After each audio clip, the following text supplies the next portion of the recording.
Sa loob ng eksklusibong subdibisyon ng Forbes Park, nakatayo ang mansyon ng pamilya Montemayor na animoy isang dambuhalang palasyo na gawa sa marmol at salamin. Ngunit sa kabila ng karangyaan nito, ang hangin sa loob ay tila may bigat na dumadagan sa dibdib ng sinumang papasok.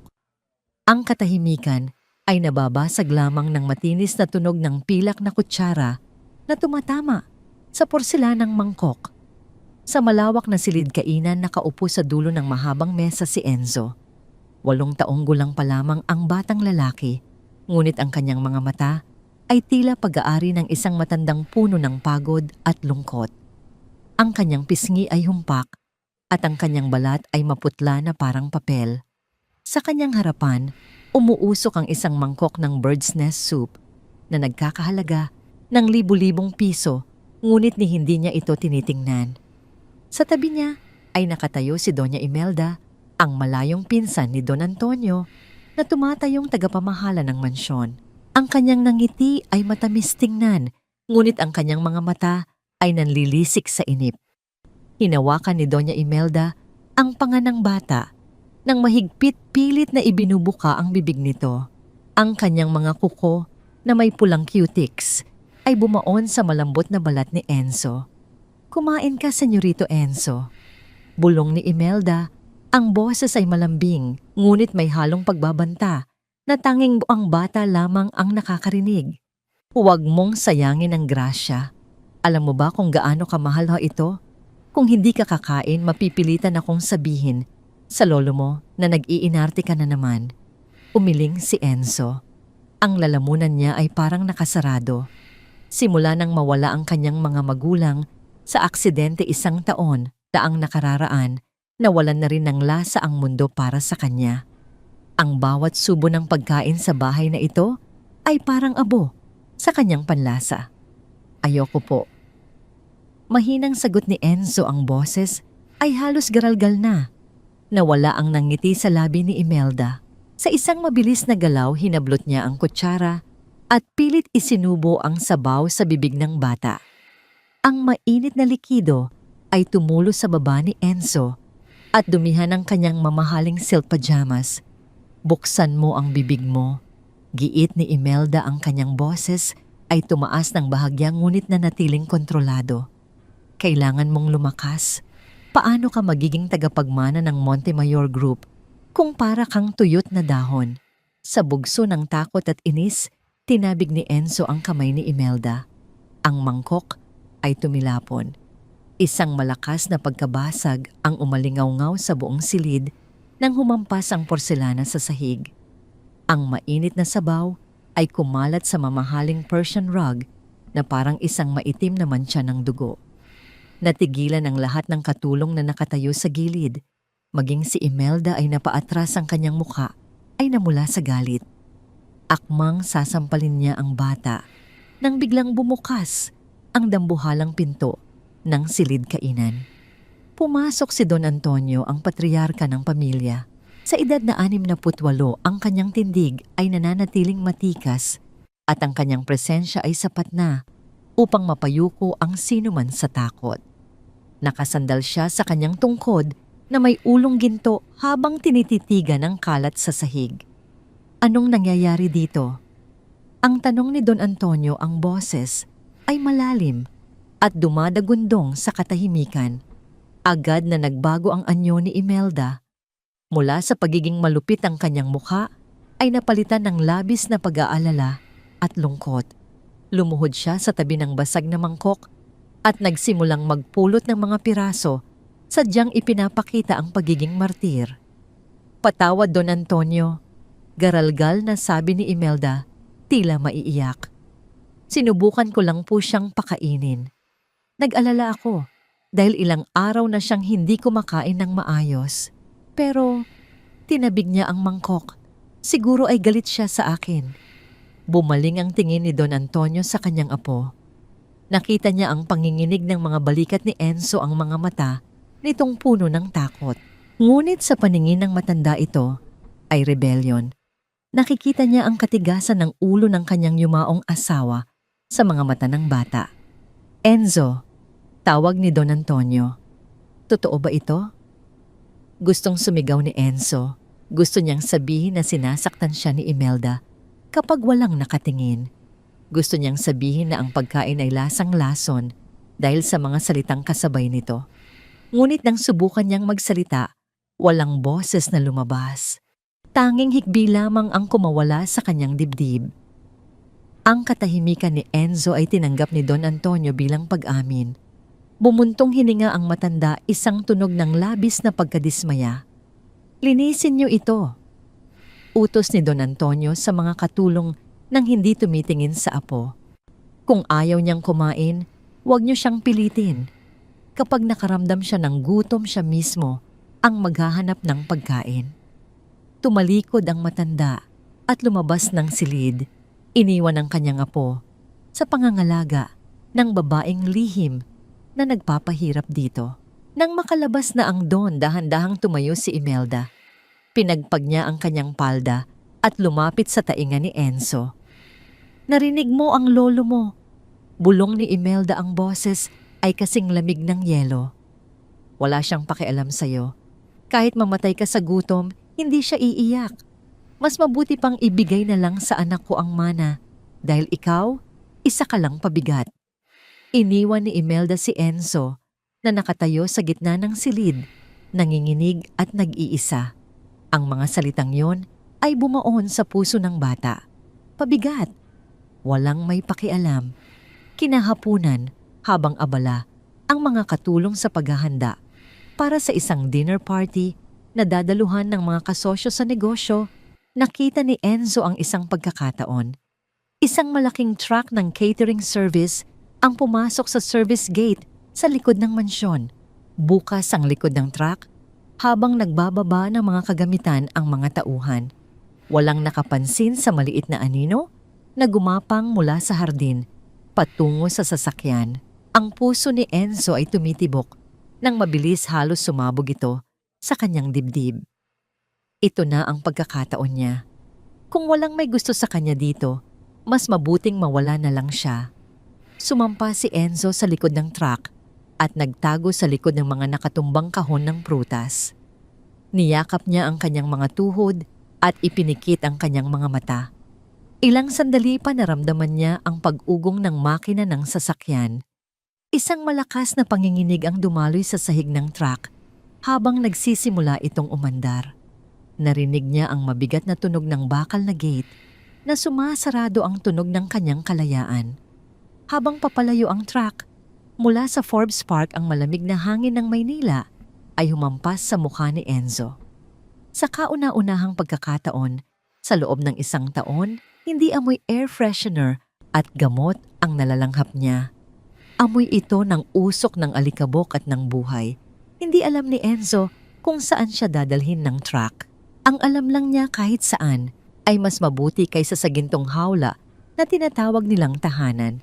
Ngunit hindi niya alam na ang paglalakbay na ito ay magdadala sa kanya sa isang lugar na puno ng ingay, dumi at panganib.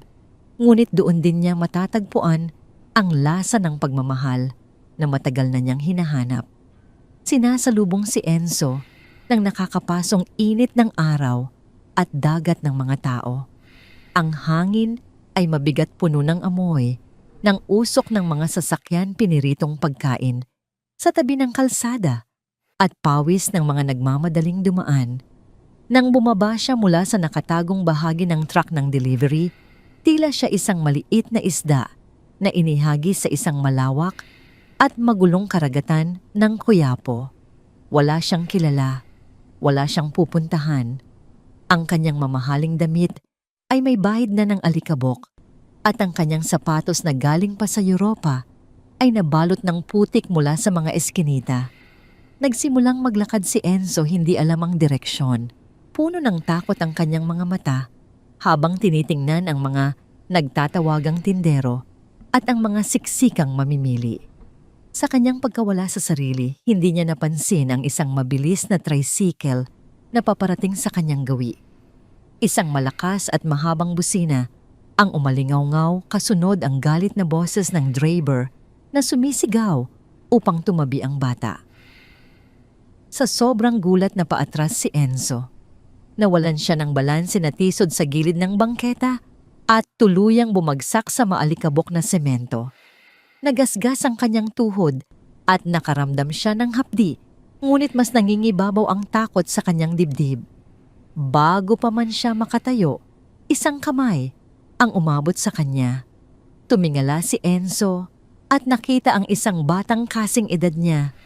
Nakasuot ito ng kupas na sando na pinaluwag ng panahon at manipis na shorts. Pawisan ang mukha nito, ngunit may isang matamis at tapat na ngiti sa kanyang mga labi na tila nagbigay ng liwanag sa madilim na eskinita. Sa kabilang braso ng bata ay may nakasukbit na maliit na basket na naglalaman ng mga nilagang itlog at saging. "Mag-ingat ka," sabi ng bata na may halong pag-aalala habang inaalalayan niya si Enzo sa pagtayo. Si Leo, isang batang sanay na sa magulong buhay ng kalye, ay tinitigan ng maigi si Enzo. Hindi pangkaraniwan ang hitsura ng batang ito sa ganitong lugar.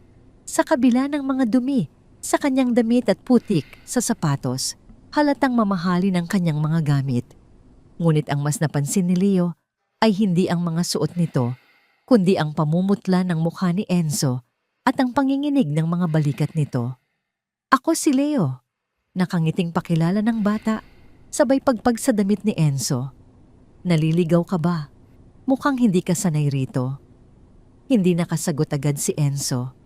Sa kanyang murang edad at sa estado ng kanyang buhay, hindi siya tinuruan kung paano makipag-usap sa mga batang hindi kabilang sa kanilang mundo. Tanging panginginig lamang ng kanyang mga labi ang naging tugon niya.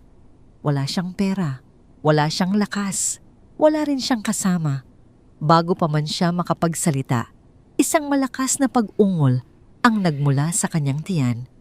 Iyon ang unang pagkakataon matapos ang napakatagal na panahon na naramdaman ni Enzo ang tunay at matinding gutom. Ang tunog na yon ay umalingaw-ngaw sa gitna nilang dalawa. Napatawa si Leo ng mahina. Wala itong halong pang-aasar, kundi pag-unawa. "Ayan, sumasagot na ang tiyan mo para sa'yo," biro ni Leo. Inilapag niya ang kanyang basket at kinuha ang isang balot ng tinapay na ibinigay sa kanya kanina ng isang suking panadero. "O, kunin mo. Gusto mo ba libre yan? Hati na lang tayo." Isang simpleng pandesal iyon, walang palaman at malamig na. Ngunit para kay Enzo, iyon ang pinakamagandang bagay na kanyang nakita ng araw na yon. Dahan-dahan niyang inabot ang tinapay gamit ang nanginginig na mga daliri. Kinagat niya ito at tila nabuhayan ng kanyang nanlalamig na sikmura. Ang tamis at alat ng mumurahing tinapay ay naging pinakamasarap na hapunan para sa isang batang lumaki sa panlasa ng mga mahahalay na pagkain, ngunit pinapakain ng walang pagmamahal. Habang masayang pinapanood ni Leo ang kanyang bagong kaibigan na kumakain, isang boses ang nanggaling sa likuran na nagpagimbal sa kanila. Isang malaking anino ang bumalot sa kanila. 2 teenager na lalaki, kilalang mga basag ulo sa kanilang barangay, ang huminto sa harap nila. Nakangisi sila, nakatingin ng matalim sa mamahaling sapatos ni Enzo at sa magandang relo sa kanyang pulso. "Aba, sino naman itong bagong bisita mo, Leo?" Tanong ng isa. Ang boses ay parang gasgas na bakal habang hinihit-hit ang sigarilyo. "Napakagara naman ng suot ng kaibigan mo. Siguro maraming pera yan, no?" Agad na humakbang si Leo at hinarangan si Enzo. Tinaasan niya ng tingin ang 2 siga kahit papanginginig na rin ang kanyang mga binti. "Wala siyang pera, Kuya Kiko." Matapang na sagot ni Leo. "Naliligaw lang siya, kaya pabayaan niyo na kami. Uuwi na kami." Isang malakas na tulak ang naging sagot ni Kiko. Napasadsad si Leo sa pader at nahulog ang kanyang basket. Nagpagulong-gulong ang mga nilagang itlog at saging sa maalikabok na kalsada. Nawasak ang mga itlog at nabaon sa dumi. Bumaling ang siga kay Enzo, hinawakan ang kwelyo nito nang mahigpit hanggang sa maiangat ang maliit na katawan ng bata. "Wala palang pera, ah." Singhal ni Kiko, idinikit ang kanyang mukha sa nanginginig na bata. Akin na yang relo mo. Para kay Enzo, ang lahat ng yun ay bangungot. Naiisip niya ang malulupit na kamay ni Imelda, ang malamig na boses ng kanyang lolo, at ang nakakatakot na mukha ng lalaking nakahawak sa kanya ngayon. Ngunit sa pagkakataong yon, isang hindi inaasahang lakas ang sumibol sa kanya nang makita niya si Leo na nahihirapang tumayo sa tabi ng mga nadurog nitong paninda. Ang batang hindi niya kaano-ano at kakarating pa lamang sa kanyang buhay ay sumubok na iligtas siya at inabutan siya ng pagkain. Hindi niya hahayaang may mangyaring masama rito. Kahit nanginginig at hirap huminga, itinaas ni Enzo ang kanyang paa at sinipa ng buong lakas ang tuhod ng lalaki. Napadaing ang siga sa sakit at napabitaw kay Enzo. Pagbagsak ng bata sa lupa, mabilis na tumayo si Leo at hinablot ang kanyang kamay. Takbo Enzo. Malakas na sigaw ni Leo, tinawag ang pangalan na nabasa niya kanina sa etiketa ng damit ng bata. Nagsimula silang tumakbo ng napakabilis.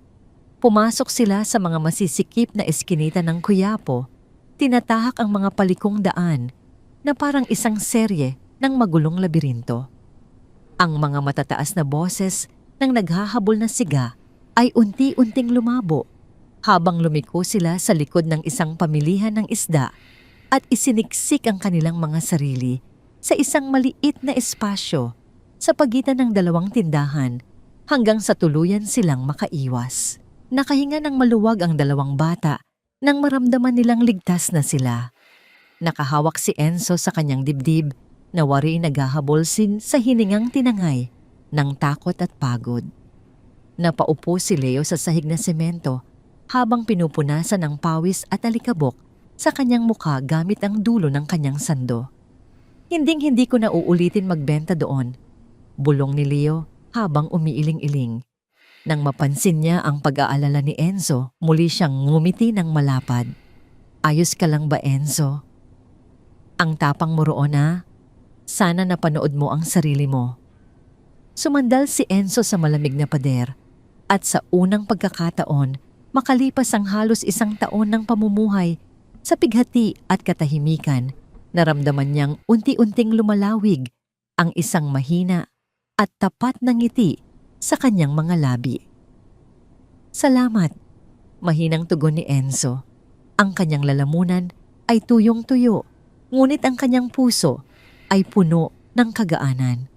Hinawakan muli ni Leo ang braso ni Enzo at pinatayo ito. Halika na, malapit na tayo sa amin. Papakainin kita para mas lalo kang lumakas kasi nasayang yung pandesal na ibinigay ko sa iyo eh. Gutom ka pa ba? Tumango si Enzo bilang sagot. Sumunod siya nang walang alinlangan sa batang kumupkop sa kanya. Naglakad sila palayo sa gulo patungo sa isang maliit na karinderya sa dulo ng isang masikip ngunit maayos na kalye. Habang palapit sila, isang pamilyar na halimuyak ang sumalubong sa hangin. Ito ay ang amoy ng pinakuluang buto-buto, inasimang sabaw na may kangkong at labanos, at ang alat at linamnam na hindi mapapantayan ng kahit anong pamamaraan ng pagluluto, kundi isang ina lamang ang nakagagawa. Ang masarap at pamilyar na bango ng sinigang ay umabot sa ilong ni Enzo. Ang amoy ng maasim at mainit na sabaw ay nanuot hindi lamang sa kanyang pakiramdam, kundi tila tumagos ito hanggang sa kaibuturan ng kanyang mga namamanhid ng alaala. Ito ang pabango ng tahanang inakalang nakalimutan niya na. Huminto si Enzo sa harapan ng lumang karinderya. Nakatitig siya sa nakasabit na luma at kupas na karatula. Karinderya ni Nanay. Hindi pa man siya pumapasok, alam na ni Enzo na ang lugar na ito ang malupit na mundo ng Quiapo at ang batang humawak sa kanyang kamay ay magiging simula ng kanyang tunay na buhay. At sa likod ng usok at amoy ng sinigang, may isang katotohanan na hinihintay na maungkat upang mabago ang magulo nilang mundo, pabalik sa lugar kung saan sila dapat na naroroon. Sa loob ng karinderya ni Nanay, ang init ng hapon ay tila sumasabay sa init ng kalan. Ang maliit na espasyo ay puno ng usok at amoy ng bawang sibuyas at kumukulong sabaw. Ang mga lamesa ay gawa sa murang kahoy na tinakpan ng plastic cover na may disenyong bulaklak at ang mga upuan ay mga monoblock na may iba't ibang kulay. Hingal na hingal pa rin sina Leo at Enzo nang pumasok sila sa loob. Ang pawis ay tumutulo sa kanilang mga noo at ang kanilang mga damit ay gusot-gusot. Ngunit para kay Enzo ang lugar na ito ay hindi marumi o masikip. Para itong isang santuwaryo. Nay, nandito na po ako. Sigaw ni Leo habang pinupunasan ang kanyang pawis gamit ang laylayan ng kanyang sando. Mula sa maliit na kusina sa likuran lumabas ang isang babae. Siya si Melissa. Nakasuot siya ng kupas na apron na may mantsa ng tuyo at mantika. Ang kanyang buhok ay nakatali ng papusod at may ilang hibla na nakalaglag sa kanyang noo dahil sa init. Nang makita ni Enzo ang babae, parang huminto ang kanyang mundo. Ang mga mata ni Melissa ang kanyang ilong, ang hugis ng kanyang mukha lahat ay pamilyar. Sobrang pamilyar. Ito ang mukhang nakita niya sa mga litrato sa altar ng mansyon. Ito ang mukhang huli niyang nakita bago ang aksidente. Mama, bulong ni Enzo, ang boses ay halos hindi marinig. Ang kanyang mga tuhod ay nanghina at napahawak siya sa gilid ng mesa upang hindi matumba. Napahinto si Melissa sa kanyang ginagawa. Nakita niya ang batang kasama ng kanyang anak. Isang batang mukhang mayaman pero puno ng dumi at takot. Ngunit nang magtama ang kanilang mga mata, nakaramdam siya ng kakaibang kaba sa kanyang dibdib. Isang kaba na hindi niya maipaliwanag. Sino yang kasama mo, Leo? Tanong ni Melissa, ang boses ay malambing ngunit puno ng pagtataka. Lumapit siya sa dalawang bata at lumuhod upang maging kapantay nila. Si Enzo po, Nay. Sagot ni Leo. Naligaw siya sa palengke. Muntik na siyang saktan ng mga tambay kaya dinala ko na po dito. Tinitigan ni Melissa si Enzo. Nakita niya ang pamumutla ng bata at ang panginginig ng mga kamay nito. Naku, mukhang gutom na gutom ka na, iho. Sabi niya, ang kanyang boses ay puno ng awa. Halika, maupo ka. Inalalayan ni Melissa si Enzo paupo sa isa sa mga monoblock na upuan. Kumuha siya ng isang basong tubig mula sa pitcher at iniabot ito sa bata. Uminom ka muna. Nanginginig ang mga kamay ni Enzo nang abutin niya ang baso. Ininom niya ito nang mabilis ang malamig na tubig ay tila bumuhay sa kanyang tuyong lalamunan. Pagkatapos pumunta si Melissa sa kaldero na nakasalang sa kalan. Sumandok siya ng mainit na sabaw. Ang amoy ng sampalok at taba ng baboy ay lalong bumalot sa buong karinderya. Naglagay siya ng kanin sa isang mangkok, binuhusan ito ng sabaw at nilagyan ng ilang piraso ng malambot na karne at gulay. Inilapag niya ang mangkok sa harap ni Enzo. Kain na, anak. Sabi niya nang nakangiti. Mainit pa yan. Sinigang na baboy, paborito ni Leo yan. Tinitigan ni Enzo ang mangkok. Ang sinigang, ito ang paboritong luto ng kanyang yumaong ina. Naalala niya kung paano siya nito ipinagluluto tuwing may sakit siya, kung paano nito hinihipan ang sabaw bago isubo sa kanya. Dahan-dahan kinuha ni Enzo ang kutsara. Sumandok siya ng sabaw at tinikman ito. Ang asim ng sampalok ay agad na sumabog sa kanyang dila, kasunod ang linamnam ng baboy at ang anghang ng sili. Ito ang lasa. Ito ang lasa ng pagmamahal na matagal na niyang hinahanap. Bumagsak ang luha mula sa mga mata ni Enzo habang kumakain. Sunod-sunod ang kanyang subo, tila ba hindi siya kumain ng ilang taon. Ang bawat nguya ay may kasamang hikbi. Nagkatinginan sina Melissa at Leo. Hindi nila maintindihan kung bakit umiiyak ang bata, pero ramdam nila ang bigat ng dinadala nito. Hinaplos ni Melissa ang likod ni Enzo. Sige lang, iiyak mo lang yan. Bulong niya. Nandito lang kami. Habang nangyayari ito sa munting karinderya sa Quiapo sa mansyon naman sa Forbes Park, nagkakagulo na ang lahat. Si Don Antonio ay parang leon na nagwawala sa kanyang kulungan. Ang kanyang mukha ay pulang-pula sa galit at takot. Hanapin niyo ang apo ko. Sigaw niya sa kanyang mga bodyguard. Halughugin niyo ang buong Maynila kung kinakailangan. Kapag may nangyari masama kay Enzo kayong lahat, ang mananagot. Si Doña Imelda naman ay nakatayo sa isang sulok nagkukunwaring umiiyak. Diyos ko, saan kaya nagpunta ang batang yon? Sinasabi ko na nga ba masyado siyang pasaway? Bulong niya sa isang katulong, pero may nakatagong ngiti sa kanyang mga labi. Ito na ang pagkakataon niya. Sa Quiapo, tapos na kumain si Enzo. Ubos na ang laman ng mangkok at ang kanyang tiyan ay puno na at mainit. Pinunasan niya ang kanyang mga luha gamit ang kanyang braso. Salamat po, sabi niya kay Melissa. Ang sarap po, parang luto ng mama ko. Ngumiti si Melissa isang nangiti na umabot sa kanyang mga mata. Masaya ako at nagustuhan mo. Ano nga pala ang pangalan mo, iho? Enzo po. Enzo Montemayor. Natigilan si Melissa. Montemayor. Pamilyar ang apelyidong yon. Sobrang pamilyar. Pero bago pa man siya makapagtanong, narinig nila ang tunog ng sirena ng pulis sa labas. Naku, baka hinahanap ka na ng pamilya mo. Sabi ni Melissa, Leo, samahan mo si Enzo sa labas. Baka makita nila ang mga pulis. Tumango si Leo. Halika, Enzo. Ihahatid kita sa sakayan ng tricycle. Nagpaalam si Enzo kay Melissa. Babalik po ako. Pangako niya. Babalik ako para kumain ulit ng sinigang. Nang makalabas sila ng karinderya, sumakay si Enzo sa isang tricycle pabalik sa lugar kung saan siya pamilyar. Ngunit bago umalis ang tricycle, lumingon siya muli sa karinderya ni nanay. Nakatayo si Melissa sa pintuan kumakaway. Sa sandaling iyon, alam ni Enzo na hindi na siya nag-iisa. Natagpuan na niya ang kanyang tahanan kahit na ito ay nasa gitna ng magulo at maingay na Quiapo. Pagdating niya sa gate ng Forbes Park, naghihintay doon si Don Antonio. Ang matanda ay mukhang pagod na pagod, ang mga mata ay namumugto. Nang makita niya si Enzo na bumaba sa tricycle, tumakbo siya palapit at niyakap ang apo ng mahigpit. Enzo, Diyos ko, saan ka galing?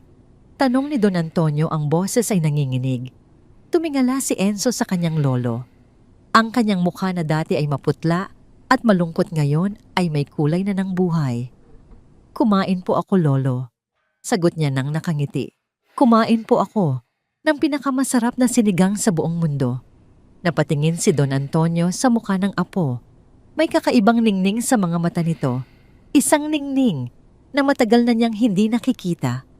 At sa kaibuturan ng kanyang puso, naramdaman ng matanda na nagsisimula pa lang ang tunay na kwento ng kanilang pamilya. Simula ng araw na yon, may nagbago kay Enzo.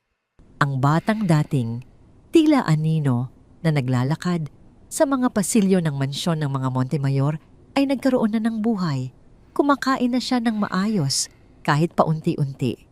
Ang kanyang mga pisngi ay nagkaroon na ng kulay rosas at ang kanyang mga mata ay hindi na kasing lungkot ng dati. Napansin ito ni Don Antonio.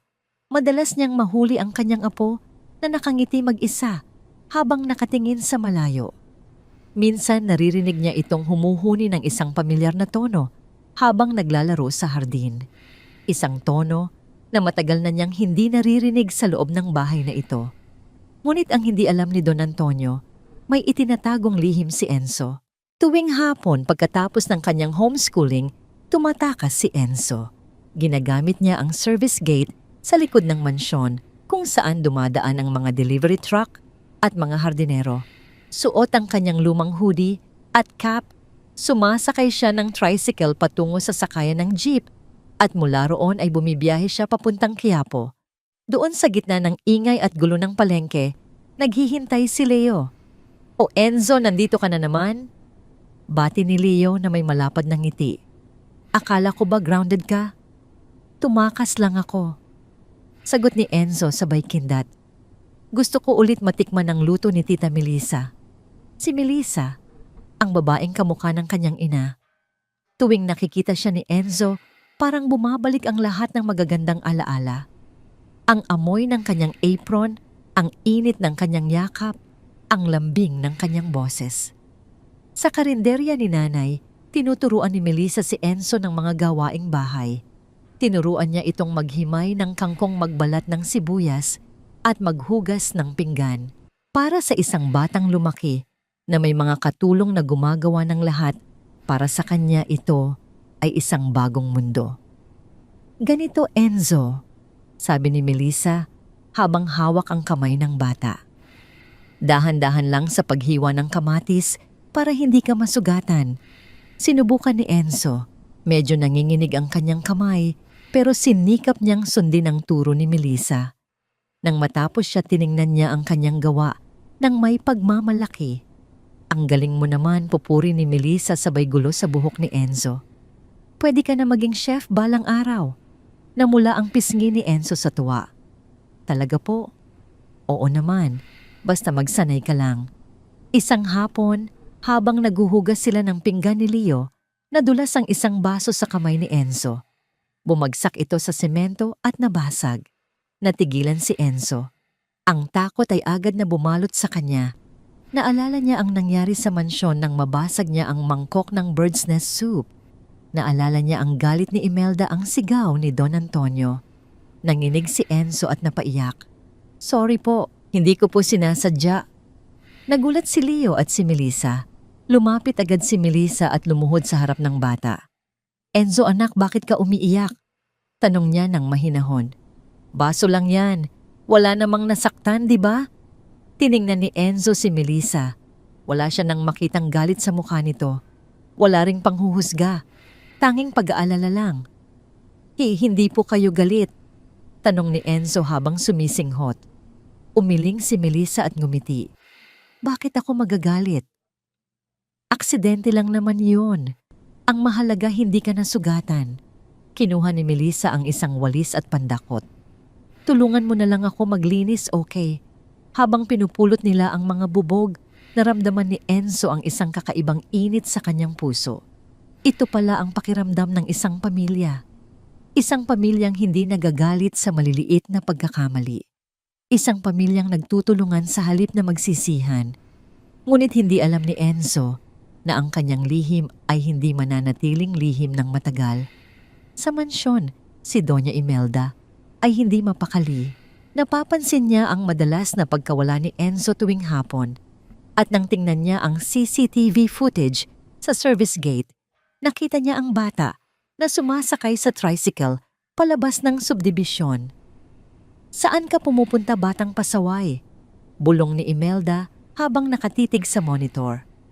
Agad siyang tumawag ng isang pribadong investigador. "Sundan niyo ang apo ni Don Antonio," utos niya. "Gusto kong malaman kung saan siya nagpupunta at kung sino ang mga kasama niya." Ilang araw ang lumipas, dumating ang resulta. Isang sobrang puno ng mga litrato ang iniabot sa kanya ng investigador. Binuksan ni Imelda ang sobre at tiningnan ang mga litrato. Nanlaki ang kanyang mga mata. Sa mga litrato, nakita niya si Enzo na nakasuot ng apron, naghihimay ng gulay sa isang maruming karinderya. Nakita niya itong nakikipaglaro sa isang batang kalye na puno ng dumi. At higit sa lahat, nakita niya ang babaeng kasama nila, si Melissa. Kilala ni Imelda ang mukhang iyon. Kahit na matanda na ito at medyo losyang hindi niya maikakaila ang pagkakahawig nito kay Rosa, ang unang asawa ni Don Antonio. Ang babaeng pinalayas nila noon.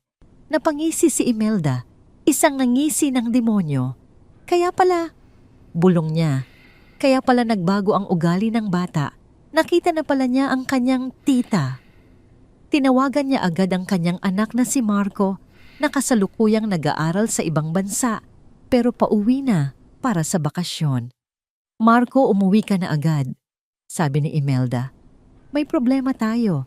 Ang bastarda ni Don Antonio buhay pa at mukhang nagkakamabutihan na sila ng apo niya." Anong gulat na sagot ni Marco sa kabilang linya. "Akala ko ba patay na sila?" "Akala ko rin, Kab," sagot ni Imelda habang pinupunit ang isa sa mga litrato. "Pero huwag kang mag-alala. Gagawan ko ito ng paraan. Hindi ko hahayaan na agawin nila ang mana na para sa'yo." Binaba ni Imelda ang telepono at tumingin sa salamin. Inayos niya ang kanyang buhok at naglagay ng pulang lipstick. Humanda ka, Melissa. Bulong niya sa sarili. Sisiguraduhin kong sa pagkakataong ito, hindi ka na makakabalik. Sa Quiapo, walang kamalay-malay si Enzo at Melissa sa bagyong paparating. Masaya silang nagkakainan ng turon na niluto ni Melissa. Ang sarap po talaga ng luto niyo, tita, sabi ni Enzo habang puno ang bibig. Salamat, Enzo, sagot ni Melissa habang pinupunasan ang bibig ng bata. Basta para sa inyo, ni Leo gagawin ko ang lahat. Niyakap ni Enzo si Melissa. Sana po kayo na lang ang mami ko. Natigilan si Melissa sa sinabi ng bata.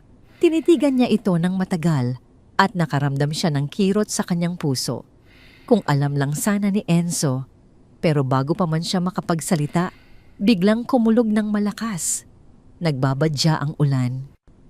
Naku, umuwi ka na, Enzo, sabi ni Melissa. Baka abutan ka ng ulan. Tumango si Enzo. Opo, tita. Babalik po ako bukas. Sumakay si Enzo sa tricycle kumaway kina Leo at Melissa habang papalayo. Hindi niya alam na ito na ang huling beses na makikita niya silang nakangiti. Dahil sa mansyon naghihintay ang isang bagyo na mas malakas pa sa ulan ang galit at kasakiman ni Doña Imelda. Hindi mapakali si Don Antonio. Ang mga litratong ipinakita ni Imelda ay tila mga baga na sumusunog sa kanyang isipan. Si Enzo ang kanyang nag-iisang apo, nakikipaglaro sa isang batang kalye sa isang maruming karinderya sa Quiapo. At ang babaeng nag-aasikaso sa kanya, ang babaeng kamukha ng yumaong asawa niyang si Rosa. Imposible, bulong niya sa sarili habang nakatingin sa labas ng bintana ng kanyang opisina. Patay na sila. Matagal na silang patay. Ngunit ang lukso ng dugo ay hindi marunong magsinungaling. May kung anong humihila sa kanya patungo sa lugar na yon. Isang puwersa na mas malakas pa sa kanyang takot at pride. Nagdesisyon si Don Antonio. Kailangan niyang makita mismo. Kailangan niyang malaman ang totoo. Kinuha niya ang isang lumang sombrero at salamin na itim mula sa kanyang cabinet. Nagsuot siya ng simpleng polo shirt at pantalon na hindi masyadong halata ang tatak. Iniwan niya ang kanyang magagarang sasakyan at nagpahatid sa kanyang pinagkakatiwalaang driver gamit ang isang lumang sedan na ginagamit ng mga tauhan. Huwag kang sasama sa akin. Utos niya sa driver nang huminto sila sa kanto malapit sa Quiapo Church. Hintayin mo ako dito. Babalik ako agad. Bumaba si Don Antonio at nagsimulang maglakad. Ang init at ingay ng Quiapo ay agad na sumalubong sa kanya. Ang mga tao ay nagtutulakan, ang mga sasakyan ay bumubusina, at ang amoy ng usok at pawis ay humahalo sa hangin. Para sa isang taong nasanay sa aircon at katahimikan ng Forbes Park, ito ay impyerno. Ngunit nagpatuloy siya. Sinundan niya ang direksyon na nakasulat sa report ng investigador. Lumiko siya sa isang eskinita, dumaan sa mga nagtitinda ng herbal at anting-anting hanggang sa marating niya ang isang maliit na karinderya na may kupas na karatula karinderya ni nanay. Pumasok siya sa loob at umupo sa isang mesa sa pinakasulok malayo sa pinto. Pinubad niya ang kanyang sombrero pero pinanatili ang kanyang salamin. Tumingin siya sa paligid. Ang lugar ay simple malinis at puno ng mga taong kumakain ng masaya. Isang batang lalaki ang lumapit sa kanya. Ano po ang order niyo, Lolo? Tanong ni Leo nang nakangiti. Natigilan si Don Antonio. Ang batang ito, kamukha ni Enzo. Pareho ang hugis ng mukha, pareho ang nangiti. Kung hindi lang sa damit at dumi sa katawan, aakalain mong kambal sila. Sinigang, sagot ni Don Antonio. Ang boses ay bahagyang nanginginig. Sinigang na baboy. Sige po, one sinigang coming up. Sigaw ni Leo at tumakbo papunta sa kusina. Ilang sandali pa dumating ang order. Isang mangkok ng mainit na sinigang may kasamang kanin at patis na may sili. Ang amoy pa lang ay nagpagising na sa mga alaala ni Don Antonio. Kinuha niya ang kutsara at humigop ng sabaw. Sa unang tikim parang tumigil ang oras. Ang asim ng sampalok na hindi masyadong matapang, ang tamis ng gabi na nagpapalapot sa sabaw, ang anghang na sakto lang sa panlasa. Ito ang lasa ng luto ni Rosa. Ang lasa ng mga panahong nagsisimula pa lang sila, noong wala pa silang pera, pero puno ng pangarap at pagmamahal. Nabitawan ni Don Antonio ang kutsara, kling tumama ito sa mangkok at gumawa ng matinis na tunog. Napatingin sa kanya ang ilang customer. Maging si Melissa na nasa counter ay napalingon. Lumapit si Melissa sa kanya. "Okay lang po kayo, Tay?" Tanong niya nang may pag-aalala. Tumingala si Don Antonio. Sa likod ng kanyang salamin nakita niya ang mukha ni Melissa ng malapitan. Ang mga mata nito, ang hugis ng ilong, ang paraan ng pagtatanong. Walang duda. Siya ang anak ni Rosa. Siya ang anak niya. Nanginig ang mga kamay ni Don Antonio. Gusto niyang yakapin ang babae, gusto niyang humingi ng tawad. Pero paano? Paano niya ipapaliwanag ang 3 dekadang pagkawala? Paano niya sasabihin na siya ang dahilan kung bakit naghirap ang mag-ina? "Oo, okay lang ako." Sagot ni Don Antonio, pilit na pinapatatag ang boses. Nadulas lang ang kutsara. Tumango si Melissa at ngumiti. Kumuha siya ng bagong kutsara at iniabot ito sa matanda. Habang inaabot niya ito, napansin ni Don Antonio ang isang pamilyar na galaw.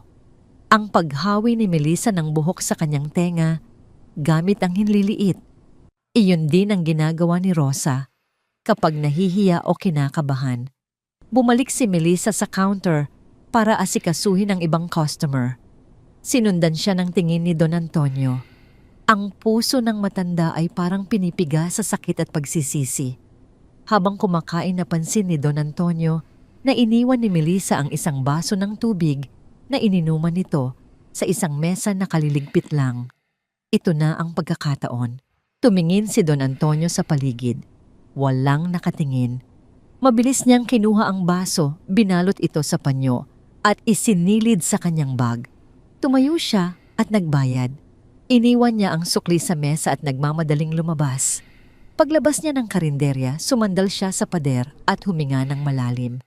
Ang kanyang dibdib ay sumisikip. Ang mga luha ay nagsimulang tumulo sa likod ng kanyang salamin. "Patawarin mo ako, Rosa." Bulong niya sa hangin. "Patawarin mo ako, anak." Sa loob ng karinderya, nagtaka si Melissa. Bakit parang pamilyar ang matandang iyon? Bakit parang nakita na niya ito dati? At bakit parang may kirot siyang naramdaman nang umalis ito? "Nay, sino yung lolo?"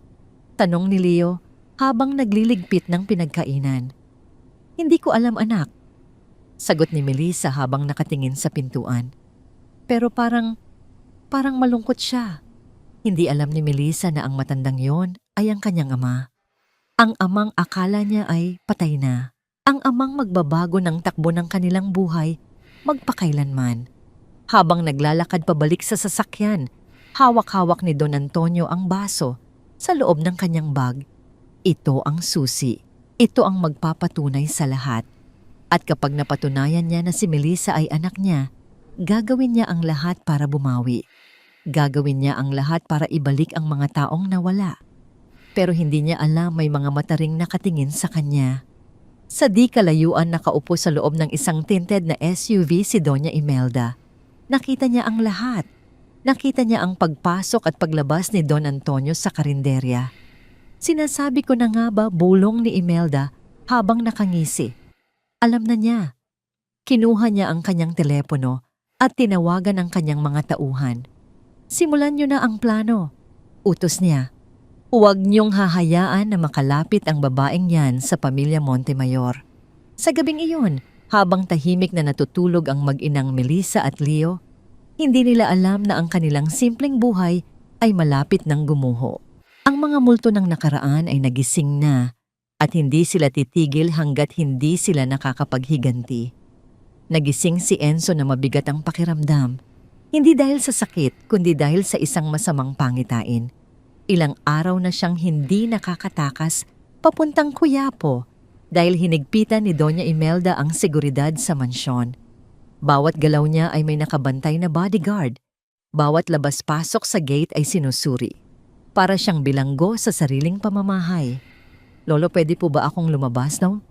Tanong ni Enzo habang nag-aalmusal. Hindi sumagot si Don Antonio. Nakatulala lang ito sa kawalan hawak ang dyaryo, pero hindi nagbabasa. Ang isip nito ay lumilipad sa resulta ng DNA test na hinihintay pa niya. Huwag kang makulit, Enzo. Sabat ni Imelda na nasa kabilang dulo ng mesa. Delikado sa labas. Maraming masasamang tao.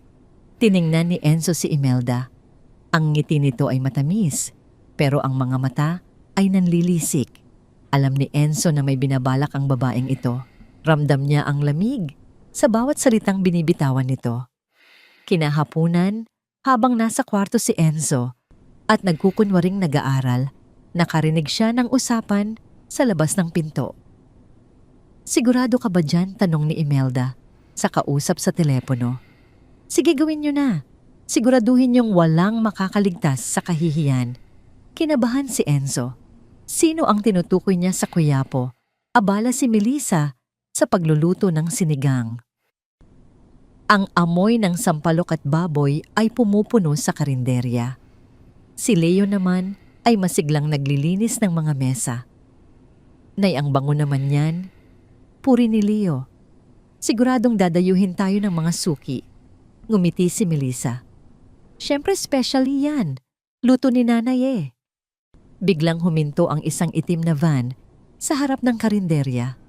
Bumaba mula rito si Doña Imelda kasama ang 2 bodyguard na nakasuot ng barong at salaming itim. Ang mga tao sa paligid ay napatingin.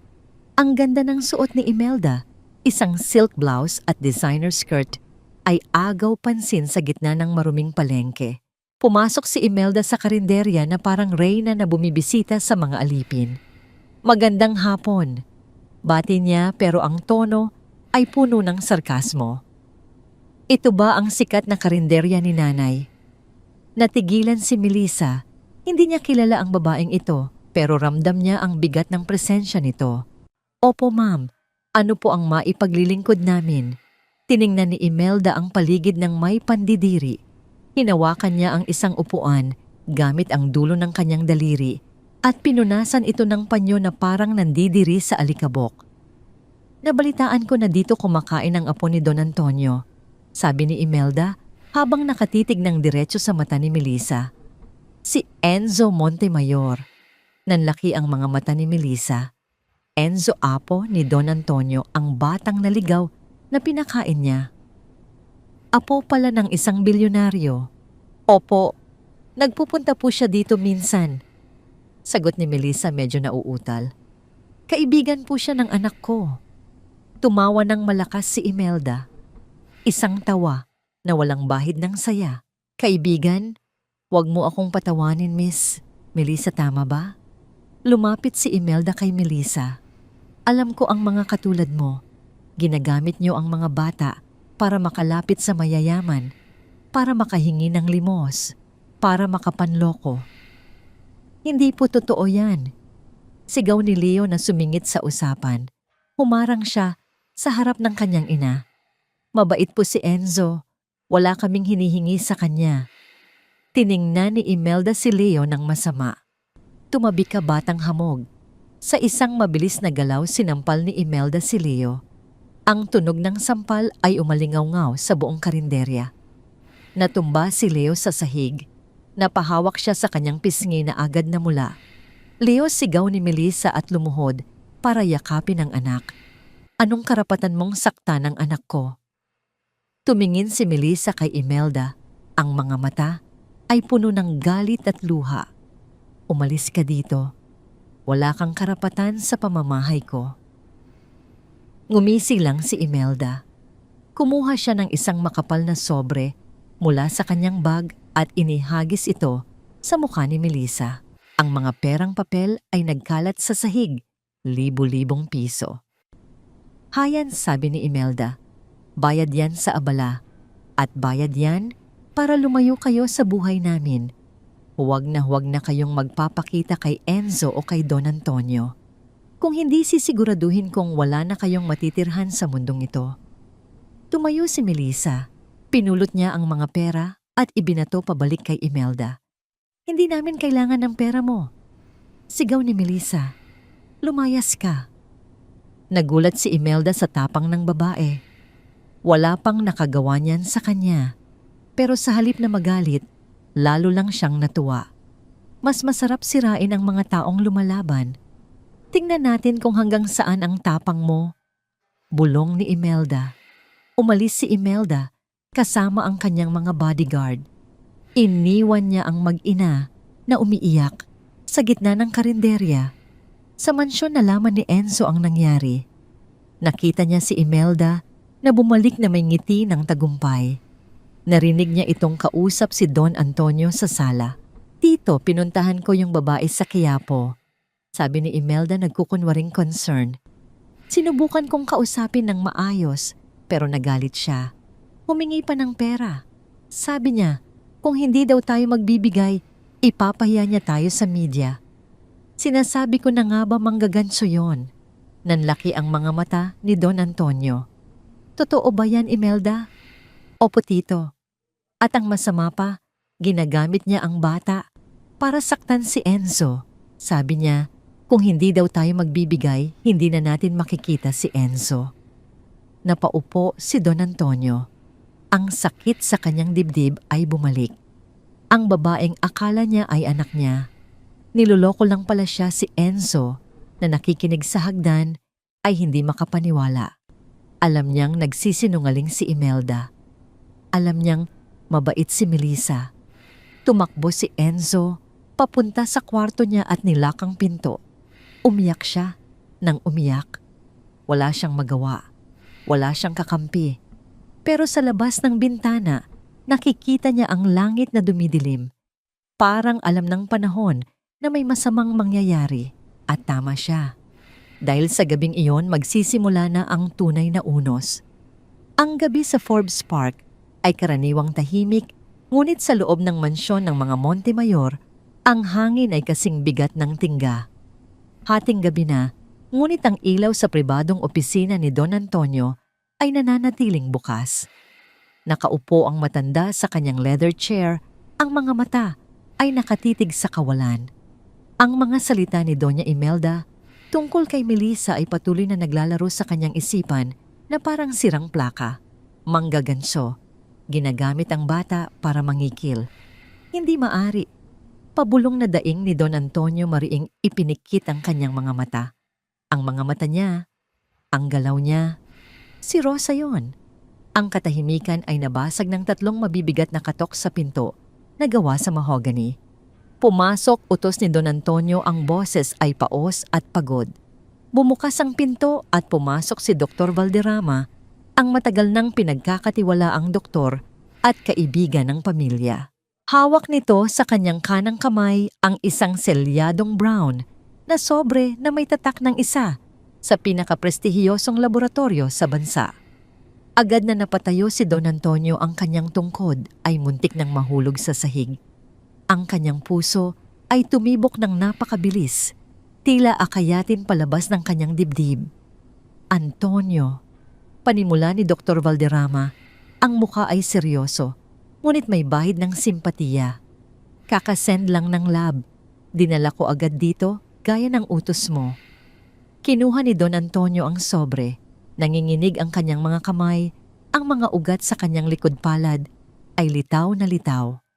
Para siyang humahawak ng isang bomba na anumang oras ay sasabog at wawasak sa kanyang mundo. Dahan-dahan niyang pinunit ang selyo. Inilabas niya ang puting papel na naglalaman ng resulta ng DNA test. Ang kanyang mga mata na lumabo na dahil sa katandaan ay naghahanap sa pinakamahalagang linya sa ibaba ng pahina. Probability of paternity, 79% at 79 na sentimo. Natigilan si Don Antonio. Ang papel ay dahan-dahang nahulog mula sa kanyang panginginig na kamay patungo sa sahig na gawa sa marmol. Parang naubusan ng hangin ang silid. Napahawak siya sa gilid ng kanyang mesa, ang mga tuhod niya ay unti-unting nanghina hanggang sa mapaupo siya pabalik sa kanyang silya.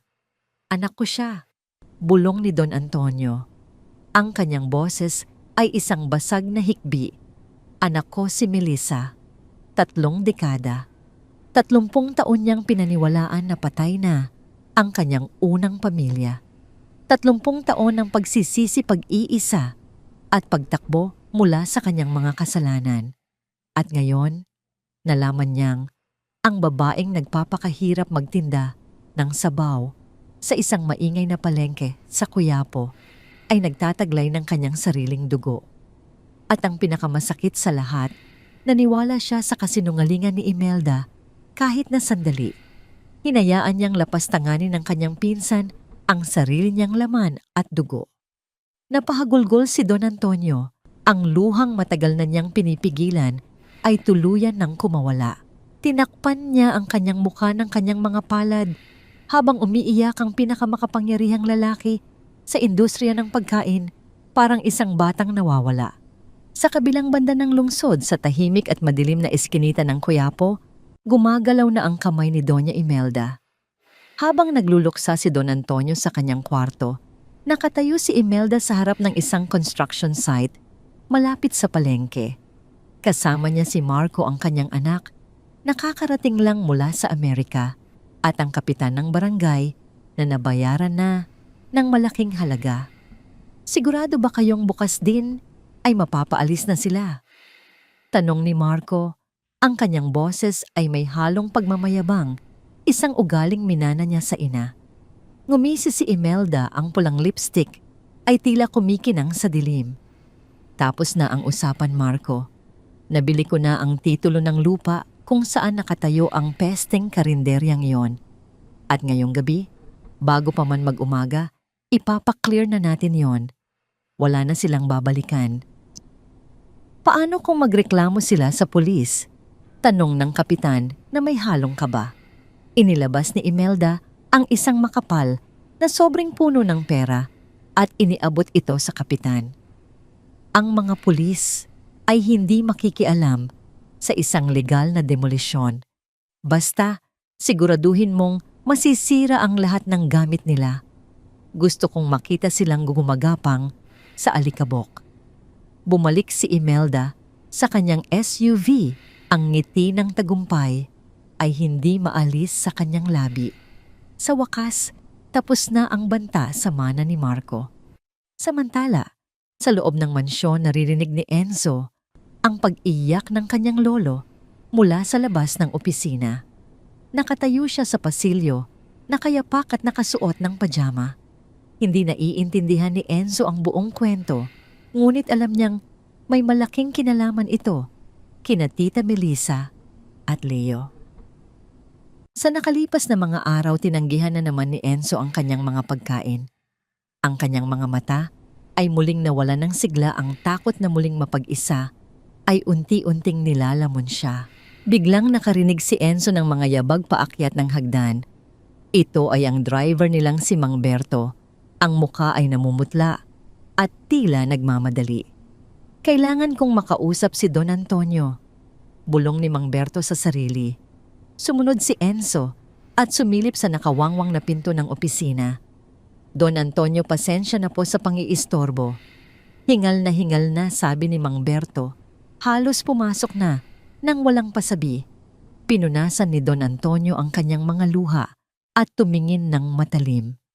Bakit, Berto, anong problema? Yung tauhan ko po sa Quiapo tumawag. May mga nagpuntang goons at bulldozer sa harap ng palengke. Gigibain daw po nila ang karinderya ni nanay. Ngayong gabi din, utos daw po ni Doña Imelda. Bumagsak ang panga ni Don Antonio. Ang lungkot at pagsisisi na nararamdaman niya kanina ay biglang napalitan ng isang nag-aapoy na galit. Isang galit na matagal na niyang ibinaon. Nang marinig ito ni Enzo, hindi na niya napigilan ang sarili. Pumasok siya sa loob ng opisina. Ang kanyang maliit na boses ay pumuno sa kwarto.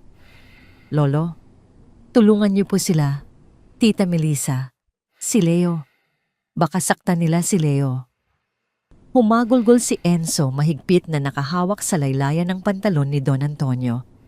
Huwag niyo po silang hayaang mawala. Please, Lolo. Tiningnan ni Don Antonio ang umiiyak niyang apo Pagkatapos ay tumingin sa papel na nagpapatunay na apo rin niya ang batang si Leo at anak niya ang babaeng nasa panganib. Tumayo si Don Antonio ng tuwid. Nawala ang panghihina ng kanyang mga tuhod. Hinawakan niya ng mahigpit ang kanyang gintong tungkod. Ang mga mata niya na kanina ay puno ng luha ngayon ay nagbabaga na parang apoy.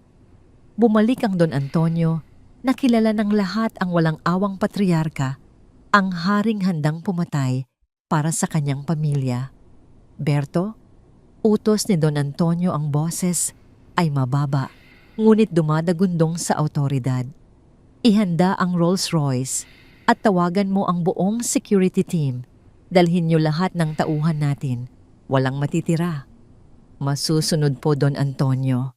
Nilingon ni Don Antonio si Enzo at pinunasan ang luha nito. Huwag kang mag-alala, Enzo. Walang mananakit sa pamilya natin. Hindi na ako papayag. Sa gabing iyon, ang itim na Rolls Royce ni Don Antonio, kasunod ang 5 SUV na puno ng mga armadong bodyguard, ay bumagtas palabas ng Forbes Park. Ang mga sasakyan ay parang isang kawan ng mga lobo na nagugutom sa dugo patungo sa Quiapo, handang gutayin ang sinumang mga has na galawin ang kanilang pinoprotektahan. Ang hangin sa Quiapo ng gabing iyon ay hindi lang mainit. Ito ay mabigat at amoy alikabok, tila nagbabadya ng isang dilubyo. Sa oras na 2:00 ng madaling araw, nang tulog na ang karamihan sa mga mangangalakal, isang nakakabinging ingay ang bumasag sa katahimikan ng eskinita kung saan nakatayo ang karinderya ni Nanay. Isang malakas na hampas ng maso ang yumanig sa manipis na pader ng karinderya. Nagising si Melissa nang may kasamang malakas na pagsinghap. Ang kanyang puso ay parang kabayo na nagkukumahog sa loob ng kanyang dibdib. Sa tabi niya napabangon din si Leo. Ang mga mata nito ay nanlalaki sa takot, kinusot ang antok, ngunit nakakarinig ng nakakatakot na mga boses sa labas. Nay, anong nangyayari? Nanginginig na tanong ni Leo, pilit na isinisiksik ang sarili sa kanyang ina. Niyakap ng mahigpit ni Melissa ang kanyang anak, pilit na pinatitibay ang sarili kahit pa nanginginig na rin siya. Huwag kang lalabas, Leo. Dito ka lang sa likod. Mabilis ngunit may diing utos ni Melissa. Tumayo siya, isinuot ang tsinelas at kinuha ang isang mabigat na kawali mula sa kusina, ang tanging sandata na naiisip niya. Ang tunog ng pagbayo sa pinto ng karinderya ay lalong lumakas. Kasabay nito ang sigaw ng mga lalaking nag-uutos na buwagin ang bawat sulok ng establishmento. Nakasilip si Melissa mula sa maliit na siwang ng bintana at doon nakita niya ang 5 goons na may dalang mga tubo maso at malalaking pamalo. Sa likuran nila nakatayo ang isang babaeng nakasuot ng itim, may kasamang 2 matipunong lalaki at isang binata na ang tindig ay may kayabangan ng anak nitong si Marco. Gibain niyo ang lahat, bulyaw ni Doña Imelda. Ang kanyang boses na puno ng galit at lason ay umalingaw-ngaw sa eskinita. Wala silang karapatang manatili dito. Nabenta na ang lupang ito sa akin, kaya linisin niyo yan hanggang sa maging abo. Isang malakas na pagkawasak ng kahoy ang narinig ni Melissa nang pabagsakin ng isang tauhan ni Imelda ang pinto ng karinderya. Pumasok ang mga tauhan, binabali ang mga monoblock na upuan at sinisira ang bawat mesa. Ang kaldero ng sinigang na dapat sana ay para bukas ay nahulog, kumalat ang mabangong sabaw, mga gulay at laman ng baboy sa maruming sahig. Wag, para niyo ng awa. Humihikbing sigaw ni Melissa, lumabas at hinarap ang mga armadong lalaki. Bakit niyo kami ginaganito? Wala naman kaming ginagawang masama sa inyo. Tumawa si Imelda, ang halakhak nito ay puno ng pangungutya habang lumalapit sa pinto. Tinitingnan si Melissa ng may pandidiri. Kahit kailan mga mangmang kayong nag-aambisyon sa yaman ng mga Montemayor. Kung ayaw mong mamatay, lumayas ka rito at bitbitin mo ang anak mo. Tumingin si Marco sa paligid, ngumisi siya. Mabilisan na natin ito bago pa may dumating na mga pulis. Baka maamoy pa tayo ng media. Tama ang anak ko. Muling utos ni Imelda sa mga tauhan. Wasakin niyo pati yung kusina. Wasakin niyo lahat. Akmang hahampasin ng isang lalaki ang counter gamit ang mahabang bakal nang tumalon si Leo patungo sa lalaki. Bit-bit ang isang pirasong kahoy. Huwag mong sirain ang gamit ng nanay ko. Umiiyak na sigaw ng bata. Hinampas ang binti ng matipunong tauhan. Leo, huwag! Sigaw ni Melissa pilit inabot ang anak, ngunit mas mabilis ang matipunong lalaki. Batang makulit anggil ng tauhan, saka itinulak si Leo ng malakas patungo sa semento. Napadaing si Leo sa sakit nang tumama ang balikat nito sa tigang na sahig. Nay! Leo! Sigaw ni Melissa. Tumakbo siya at mahigpit na niyakap ang anak.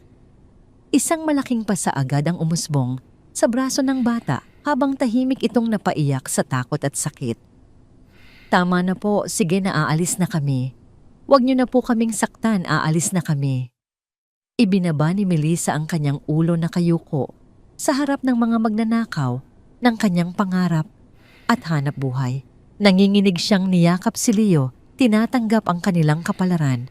Ngunit si Imelda, na walang nikatiting na awa, ay lumapit at tinapakan ang kamay ni Melissa na nakapatong sa dumi at sabaw na nagkalat sa lupa. Aalis, oo, aalis kayo. Pero sisiguraduhin ko munang magugutom kayo ng anak mo, ng buhay. Malamig na sabi ng matandang babae. Lumingon ito sa isang tauhang may hawak na bakal. Ayan, hampasin nyo. Bigyan nyo ng souvenir bago umalis. Tumaas ang kamay ng tauhan, handa nang bumagsak ang mabigat na bakal kay Melissa, na pikit matang humanda para sa sakit habang yakap ng mahigpit ang kanyang anak. Pero sa sandaling iyon, isang malakas at nakakabininging ugong ng makina ang gumulantang sa buong Quiapo. Hindi lang basta sasakyan, isa itong kumboy ng mga SUVs at isang mahabang itim na Rolls-Royce. Tuloy-tuloy itong sumagasa patungo sa eskinita na tila ba hindi inaalintana ang mga barya at kalat. Ang headlights ng Rolls-Royce ay direktang tumama sa mukha ni Imelda, sumilaw sa kanyang paningin at nagpatigil sa lahat ng mga gumagawa ng panggugulo. Ang malakas at nakakapasong ilaw ay nagmukhang sikat ng araw sa kalagitnaan ng gabi. Biglang bumukas ang mga pinto ng mga SUVs at sunod-sunod na bumaba ang higit sa 20 na mga bodyguard. Lahat ay nakasuot ng itim seryoso at handang pumatay. Pumalibot sila sa buong karinderya ni nanay, hinarang ang lahat ng daanan para walang makatakas, lalo na ang mga tauhan ni Imelda. Napatigil ang goon na sana'y hahampas kay Melissa. Nabitawan nito ang bakal nang pilitin siyang dumapa ng dalawang lalaking nakabarong mula sa mga dumating. Dahan-dahang bumukas ang likurang pinto ng Rolls-Royce. Mula doon bumaba si Don Antonio Montemayor, ang matandang bilyonaryo na kilala sa kanyang pagiging mahinahon at formal, ay ngayon walang iba kundi purong galit at pagmamalupit sa kanyang anyo. Hawak niya ang kanyang tungkod na may ulong ginto. Ang bawat hakbang niya ay tila yumayanig sa semento at ang kanyang presensya ay sapat na upang pakabahin ang pinakamatapang na kriminal sa Quiapo. Natigilan si Imelda. Nawala ang kanyang kumpiyansa. Namutla ang kanyang mukha na parabang nakakita ng multo. Si Marco naman sa kanyang likuran ay nanginginig ng tahimik. Lumingon si Don Antonio sa kalat ng karinderya at doon sa gitna ng mga nabasag na plato, nadurog na upuan at nagkalat na sinigang, nakita niya si Melissa, pilit na pinoprotektahan si Leo habang umiiyak at nanginginig sa takot. Tila tumigil ang mundo ni Don Antonio. Ang anak niya, ang dugo at laman niya. Nakaluhod sa dumi habang pilit inililigtas ang kanyang sariling apo. Tumalim ang tingin ng matanda. Umakyat ang galit mula sa kanyang dibdib patungo sa kanyang mga kamay. Lumapit si Don Antonio dire-diretso sa harap ni Imelda Tumingin siya sa kanyang pinsan na nang may labis na kasuklam. Anong ginawa mo? Paos pero nakakabinging tanong ni Don Antonio.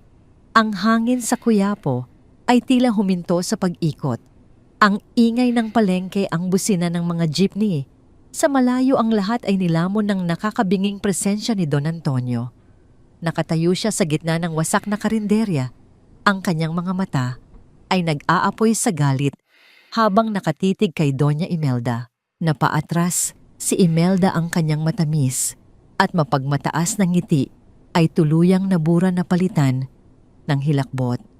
Ang kanyang mga kamay ay nanginginig habang pilit na kinakapa ang braso ng kanyang anak na si Marco na ngayon ay namumutla rin sa takot. Tito Antonio, nautal si Imelda, ang boses ay nanginginig. Ano pong ginagawa niyo rito, delikado po rito? Tumahimik ka. Dumadagundong na sigaw ni Don Antonio. Ang kanyang boses ay parang kulog na yumanig sa manipis na pader ng mga katabing establishmento. Itinaas ni Don Antonio ang kanyang tungkod na may ulong ginto at itinuro ito ng diretso sa mukha ni Imelda. Tinanong kita, Imelda, anong ginawa mo sa kanila? Napalunok si Marco at sumingit pilit na nagpapakapormal. Lolo Antonio, inaayos lang po namin ang lugar na ito. Nabenta na po sa amin ang lupa. At ang mga taong ito ay mga squatter na ayaw umalis. Bago pa man matapos ni Marco ang kanyang sasabihin, mabilis na inihampas ni Don Antonio ang kanyang tungkod sa binti ni Marco. Isang malakas na daing ang pinakawalan ng binata habang napaluhod ito sa semento sapo ang kanyang namamagang binti. Marco, tili ni Imelda, daling-daling lumuhod para alalayan ang anak. Tumingala siya kay Don Antonio, ang mga mata ay puno ng galit at pagtataka. Tito, bakit niyo siya sinaktan? Nagmamalasakit lang kami sa pamilya Montemayor. Ang babaeng yan ay isang manggagansyo na ginagamit si Enzo. Siya ay anak ko. Ang apat na salitang iyon ay parang isang bomba na sumabog sa gitna ng Quiapo. Natigilan ng lahat. Ang mga goons na kanina ay nagwawala ngayon ay nakatayo ng tuwid, hindi makapaniwala sa narinig. Ang mga tauhan ni Don Antonio ay nanatiling tahimik at walang emosyon, handang sumunod sa anumang utos. Ngunit ang pinakagulat sa lahat ay si Melissa. Dahan-dahan niyang inangat ang kanyang mukha mula sa pagkakayakap kay Leo. Ang kanyang mga mata na puno ng luha at dumi ay nakatitig sa matandang lalaki na nagligtas sa kanila. Anak, umalingaw-ngaw ang salitang yon sa isip ni Melissa. Sinong anak ah? Ano pong sinasabi ninyo, Tito? Tanong ni Imelda, halos hindi makahinga. Wala na ang anak ninyo kay Rosa. Matagal na silang wala. Dumukot si Don Antonio sa bulsa ng kanyang coat at inilabas ang isang nakatiklop na papel, ang resulta ng DNA test. Mariin niya itong inihagis sa harap ni Imelda. Basahin mo, utos ni Don Antonio. Ang boses ay kasing lamig ng yelo. Basahin mo kung paano mo sinubukang ipahamak ang sarili kong dugo at laman. Basahin mo kung paano mo sinubukang kunin ang nararapat para sa kanila. Nanginginig na pinulot ni Imelda ang papel. Nang mabasa niya ang mga numerong 79.79%, pakiramdam niya ay gumuho ang mundo sa ilalim ng kanyang mga paa. Ang lahat ng kanyang plano, ang lahat ng kanyang kasakiman ay natunaw sa isang iglap. Lumapit si Don Antonio kay Imelda. Sa isang mabilis at hindi inaasahang galaw, sinampal niya ang babae ng buong lakas. Ang tunog ng sampal ay umalingaw-ngaw ng malinaw sa tahimik na gabi. Natumba si Imelda sa sahig, ang pisngi ay agad namula at pumutok ang gilid ng kanyang labi. Wala kang kwentang, pinsan. Galit na bulong ni Don Antonio habang nakatitig sa nakadapa na Imelda. Binigyan kita ng tahanan, binigyan kita ng posisyon, pero tinuklaw mo ako sa likod. Pinalayas mo ang asawa ko at ang anak ko 30 taon na ang nakararaan. At ngayon, sinubukan mo ulit silang saktan. Tito, maawa po kayo. Pagmamakaawa ni Marco, Ngunit pinatahimik siya ng isang matalim na tingin mula sa mga bodyguard. Bumaling si Don Antonio sa kanyang head of security, si Mang Berto. Berto, tawagan ang mga pulis. Ipakulong ang lahat ng goons na ito para sa malicious mischief at attempted murder. At kay Imelda at Marco, paalisin sila sa mansyon ngayong gabi din. Ipa-freeze lahat ng bank accounts nila. Gusto kong matikman nila kung paano maghirap sa kalsada. Masusunod, Don Antonio. Mabilis na sagot ni Mang Berto. Kinaladkad ng mga bodyguard sina Imelda at Marco na ngayon ay humahagulgol at nagmamakaawa, ngunit walang nakikinig sa kanila. Ang kanilang mga boses ay tuluyang naglaho sa dilim. Nang mawala na ang mga kaaway, bumalik ang katahimikan sa wasak na karinderya. Ang tanging naririnig na lamang ay ang mahinang paghikbi ni Leo at ang mabigat na paghinga ni Melissa. Dahan-dahang lumingon si Don Antonio kay Melissa. Ang galit sa kanyang mukha ay biglang napalitan ng labis na lungkot, pagsisisi at pagmamahal. Nabitawan niya ang kanyang tungkod. Ang matandang haring kinatatakutan ng lahat ay nagmukhang isang mahinang ama na nawalan ng lakas. Lumapit si Don Antonio sa mag-ina, maingat na iniiwasan ang mga basag na plato at natapong sabaw. Nang makalapit siya, dahan-dahan niyang itiniklop ang kanyang mga tuhod. Ang bilyonaryong si Don Antonio Montemayor ay lumuhod sa maruming semento ng Quiapo. Hindi makapaniwala si Melissa sa kanyang nakikita. Umatras siya ng kaunti mahigpit na nakahawak kay Leo. Sa sino po kayo? Bakit? Bakit niyo po sinabing... Tumingala si Don Antonio, ang mga mata niya ay puno ng umaagos na luha. Kinuha niya mula sa kanyang kabilang bulsa ang isang maliit na kwaderno na balot ng lumang balat. Inilapag niya ito sa sahig sa pagitan nila ni Melissa. Ito ang tala-arawan ng nanay mo, ni Rosa. Garalgal na simula ni Don Antonio. Kagabi ko lang ito nakita sa isang lumang baul na itinago ni Imelda. Nabasa ko kung paano kayo pinalayas, kung paano kayo naghirap. Nabasa ko rin na ipinagbuntis ka niya matapos kaming magkahiwalay. Nanlaki ang mga mata ni Melissa. Ang kanyang isip ay parang pilit na pinag-uugnay ang mga piraso ng isang puzzle. Ang kwento ng kanyang ina, ang matandang umiiyak habang kumakain ng sinigang. Ang pangalang Montemayor. Ikaw! Bulong ni Melissa, ang kanyang boses ay nanginginig. Ikaw ang lalaking nag-iwan sa amin. Patawarin mo ako. Humagulgol si Don Antonio, tuluyang ibinaba ang kanyang ulo hanggang sa halos sumayad na ito sa sahig. Hindi ko alam. Wala akong alam na may anak ako. Naniwala ako sa mga kasinungalingan ng iba. Pinili ko ang aking yaman kaysa sa inyo. Patawarin mo ako, anak ko. Ang salitang anak ko ay tumama kay Melissa na parang isang malamig na tubig. Ang lahat ng galit at hinanakit na itinanim ng kanyang ina sa loob ng 3 dekada ay biglang nag-apoy sa kanyang dibdib. Patawarin, sigaw ni Melissa. Ang mga luha ay nag-uunahang tumulo sa kanyang maruming pisngi. Nakita mo ba kung paano naghirap ang nanay ko? Nakita mo ba kung paano siya namatay sa sakit dahil wala kaming pambili ng gamot? Habang ikaw nakaupo sa palasyo mo, nabubuhay sa karangyaan. Hindi makasagot si Don Antonio. Tanggap niya ang bawat salita, ang bawat galit ng kanyang anak. 3 dekada wala kaming kinapitan, kundi ang isa't isa.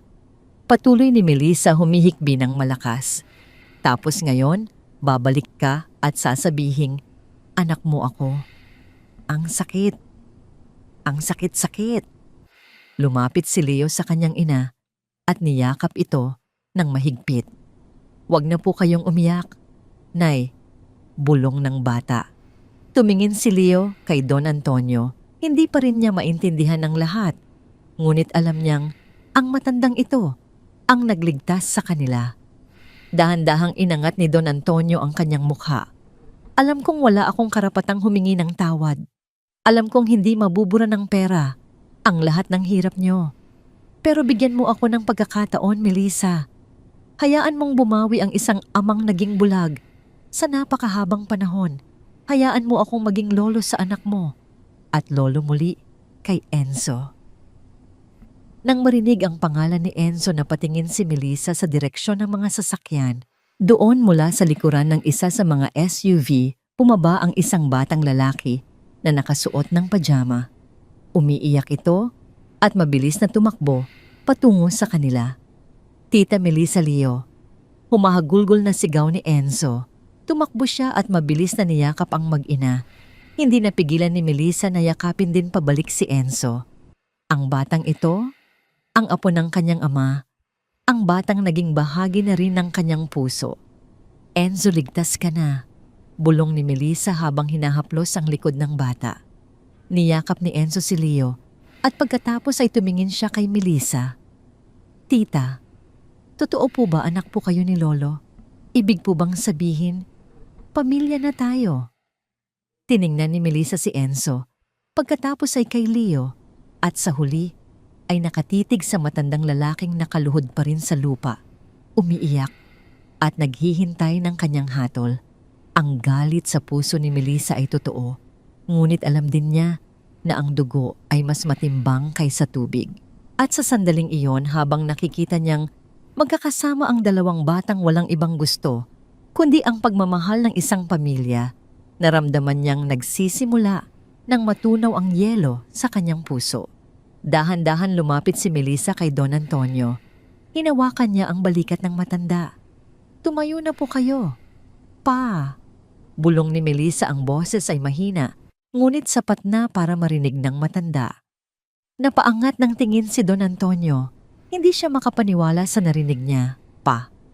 Ang salitang iyon, ang pinakamagandang musikang narinig niya sa buong buhay niya. Yumakap si Don Antonio sa kanyang anak at dalawang apo sa gitna ng wasak na karinderya.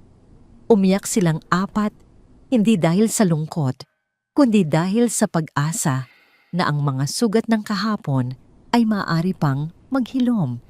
Ang gabi sa Quiapo ay nanatiling madilim, ngunit para sa pamilya Montemayor, sumikat na ang kanilang araw. 1 taon na ang nakalipas mula nang mangyari ang magulong gabi sa Quiapo.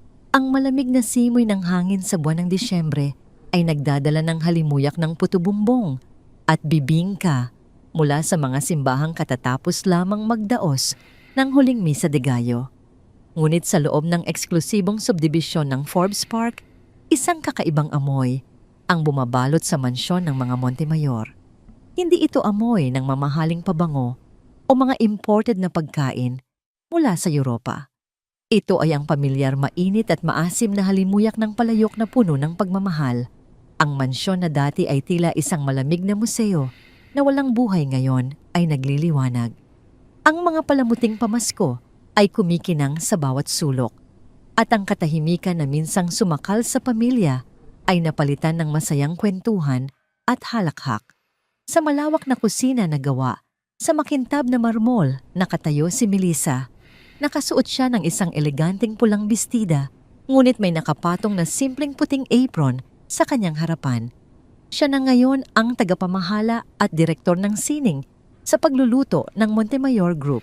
Sa ilalim ng kanyang pamumuno, inilunsad ng kumpanya ang sinigang ni Rosa, isang linya ng mga lutong bahay na produkto na naging pinakamabenta sa buong bansa.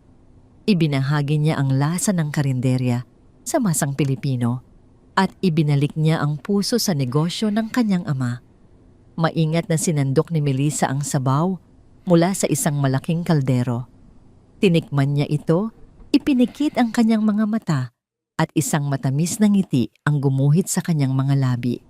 Tamang-tama, ang asim ng sampalok, ang alat ng patis at ang linamnam ng malambot na tadyang ng baboy. Napakabango naman yan, anak. Isang malalim at masayang boses ang nagsalita mula sa pintuan ng kusina. Lumingon si Melissa at nakita ang kanyang ama. Si Don Antonio ay nakasuot ng formal, ngunit komportableng barong. Hindi na niya dala ang kanyang gintong tungkod. Ang kanyang tindig ay tuwid, ang kanyang mga mata ay malinaw, at ang bigat ng nakaraan ay tila tuluyan nang nawala sa kanyang mga balikat. Pamalapit na po itong maluto. Hintayin niyo na lang po sa hapagkainan. Malambing na sagot ni Melissa lumapit upang magmano sa kanyang ama. Malugod na tinanggap ni Don Antonio ang kamay ng anak at hinalikan ng noo nito. Hindi ko na mapigilan ang sarili ko. Ang amoy ng luto mo ay nagpapabata sa akin ng 30 taon. Ito ang amoy ng tunay na Pasko. Bago pa man makasagot si Melissa, 2 batang lalaki ang nagunahang pumasok sa kusina na parang mga ipo-ipo. Nakasuot sila ng magkaparehong asul na polo. Si Leo ay tumangkad at mas lalong naging matikas, habang si Enzo, ang batang dating maputla at butot balat ngayon, ay may malusog na pangangatawan, mapupulang pisngi at mga matang puno ng sigla. Malolugutom na po kami. Sabay na reklamo ng dalawa ang kanilang mga boses ay nagtalo kung sino ang mas mabilis tumakbo mula sa itaas. Ako ang unang nakababa ng hagdan, kaya sa akin ang pinakamalaking taba ng baboy. Pagmamalaki ni Leo habang inaakbayan ng kanyang pinsan. Hindi totoo yan. Nadulas ka lang sa huling hakbang kaya ka nauna. Masiglang ganti ni Enzo sabay kiliti sa tagiliran ni Leo. Isang masiglang halakhak ang pinakawalan ng 2 bata na pumuno sa buong kusina. Pinagmasdan ni Don Antonio ang 2 niyang apo. Walang bakas ng kalungkutan kay Enzo. Ang batang muntik nang mamatay sa gutom dahil sa depresyon ay ngayon ay puno ng buhay. Mula nang makulong si Imelda at Marco dahil sa kanilang mga kasalanan sa pamilya at sa batas na wala ang lason sa mansyon. Ang hustisya ay naibigay, ngunit higit pa sa batas ng tao, ang pagmamahal ni Melissa, ang tunay na nagpagaling sa mga sugat ng kanilang pamilya. Tama na ang pagtatalo kayong dalawa. Natatawang suway ni Melissa habang pinupunasan ng pawis sa noo ni Enzo. Sapat ang pagkain para sa ating lahat. Halina kayo sa labas at magsisimula na ang Noche Buena. Sa malawak na silid kainan, ang mahabang mesa na gawa sa mamahaling kahoy ay puno ng iba't ibang putahe. Mayroong inihaw na isda lechon, kawali pansit at sari-saring kakanin. Ngunit sa pinakagitna ng hapag, sa halip na isang dayuhang putahe o mamahaling bird's nest soup, ay nakapatong ang isang malaking palayok na yari sa luwad. Mula rito ay umaaling-awngaw ang init at bango ng sinigang na baboy. Umupo ang pamilya sa paligid ng mesa. Si Don Antonio sa kabisera, si Melissa sa kanyang kanan at ang 2 bata sa kaliwa. Hindi na nila kailangan ng 2 dosenang katulong upang magsilbi sa kanila. Sila mismo ang nag-aabutan ng mga pinggan at baso, isang simpleng gawain na nagpapakita ng kanilang pagiging buo. Tumayo si Don Antonio at itinaas ang kanyang baso ng alak. Tumingin siya sa bawat miyembro ng kanyang pamilya. Ang kanyang mga mata ay nagliliwanag dahil sa namumuong luha ng labis na kaligayahan. Bago tayo kumain, nais kong magpasalamat. Panimula ng matanda ang kanyang boses ay nanginginig sa emosyon. 1 taon na ang nakararaan, ang mesang ito ay napakalaki at napakalamig. Akala ko ang tagumpay ay nasusukat sa dami ng pera sa bangko o sa lawak ng mga negosyo. Ngunit napagtanto ko na ang pinakamalaking yaman na naiwala ko ay ang aking pamilya. Bumaling siya kay Melissa. Anak, salamat sa pagpapatawad mo sa isang matandang naging bulag at naging duwag. Binalik mo ang liwanag sa bahay na ito.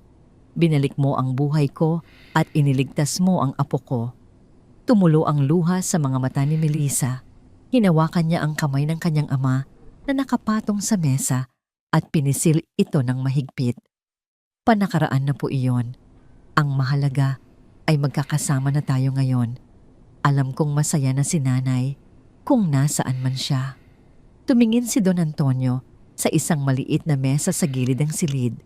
Nakapatong doon ang 2 litrato na napapalamutian ng mga sariwang bulaklak at nililiwanagan ng 2 kandila. Ang isa ay litrato ng kanyang unang asawa na si Rosa, ang ina ni Melissa. Ang isa naman ay litrato ni Angelica, ang yumaong ina ni Enzo. Kumpleto tayo ngayong gabi, bulong ni Don Antonio sa mga litrato. Nasa mabuting kamay na ang mga bata. Pagkatapos ng maikling panalangin, nagsimula na ang salo-salo. Sinandukan ni Melissa si Enzo ng sabaw, inilagay ang paborito nitong kangkong at malambot na karne. Ganon din ang ginawa niya kay Leo at sa kanyang ama. Nang matikman muli ni Enzo ang sabaw, ipinikit niya ang kanyang mga mata. Ang sarap talaga, Tita Melissa, wana. Wala pong tatalo. Siyempre luto ng nanay ko yan eh. Pagmamalaki ni Leo habang kumakagat sa laman ng baboy, habang pinapanood ni Melissa ang kanyang ama at ang dalawang bata na masayang nag-uusap at nagtatawanan, napagtanto niya ang isang malalim na katotohanan tungkol sa buhay. Ang buhay ay parang isang mangkok ng sinigang. Mayroon itong asim na kumakatawan sa mga pagsubok hirap at mga luhang tumulo sa mga nakalipas na taon. Mayroon itong alat na nagpapaalala ng sakit ng pagkakahiwalay at pag-iisa. Ngunit kapag pinagsama-sama at pinakuluan sa mahabang panahon ng pagpapatawad, ang lumalabas ay isang napakalinamnam na sabaw na nagbibigay ng init at ginhawa sa giniginaw na kaluluwa. Nawala na ang takot sa dibdib ni Enzo. Nawala na ang pangungulila sa puso ni Don Antonio at nawala na rin ang galit sa kaluluwa ni Melissa. Ang mga sugat ay naging peklat na lamang patunay ng kanilang katatagan. Kumuha si Enzo ng isang pirasong karne gamit ang kanyang tinidor at inilagay ito sa pinggan ng kanyang lolo. Lolo, kain pa po kayo para lumakas kayo. Kumuha rin si Leo ng gulay at inilagay sa pinggan ni Melissa. Kain po, Nay. Huwag puro kami ang asikasuhin nyo. Ngumiti si Melissa, isang nangiting umabot hanggang sa kanyang kaluluwa. Sa ilalim ng nagliliwanag na parol, sa labas ng bintana, at sa gitna ng hapag na puno ng pagkain at pag-asa, naramdaman nilang lahat na hindi na muling lalamig ang kanilang Pasko.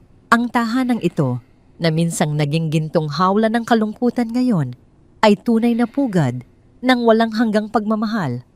Ang Noche Buena sa Forbes Park ay nagpatuloy hanggang hating gabi, puno ng halakhak kwento at ang walang kupas na sarap ng sinigang na nagbigkis sa kanilang mga puso magpakailanman.